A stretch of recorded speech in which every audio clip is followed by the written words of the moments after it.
અમરેલીથી સમાચાર પ્રાપ્ત થઈ રહ્યા છે। અમરેલીના લાઠીના મેથડી ગામમાં સ્થાનિકોએ વિરોધ કર્યો છે।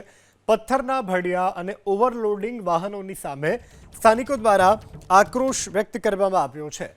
તો અમરેલીની આ ઘટના છે। ભારે વાહનો અને ભડિયાના કારણે મકાનોમાં તિરાડી પડતો હોવાનો પણ આરોપ છે। મિલકતને નુકસાન થયું હોવાના આરોપની સાથે સ્થાનિકોએ વિરોધ દર્શાવ્યો। પ્રશ્નના નિરાકરણની પ્રાંત અધિકારી સામે સ્થાનિકોની માંગ।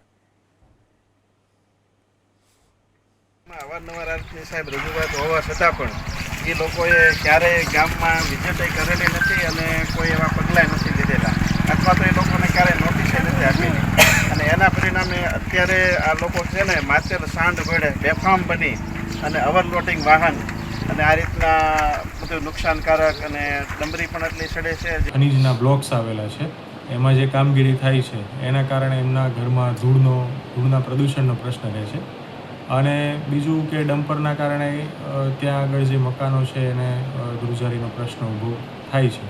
તો આ બે બાબતે અગાઉ પણ જે રજૂઆત આવેલી હતી એના અનુસંધાને ભૂસ્તર શાસ્ત્રી સાથે પણ અમે સંકલનમાં છીએ અને ભૂસ્તર શાસ્ત્રીને પણ આ બાબતે ખાસ વાત કરેલી છે કે જે કામગીરી થાય છે ખનીજની ત્યાં આગળ જે કાયદેસરના બ્લોક ફાળવેલા છે એની કામગીરીમાં પ્રદૂષણને લગતો પ્રશ્ન છે એનો નિકાલ આવે, એનું સોલ્યુશન આવે અને બને એટલું ધૂળનું પ્રદૂષણ ઓછું થાય એ પ્રમાણે કામગીરી કરે એ પ્રમાણે ખાસ સૂચના આપેલી છે।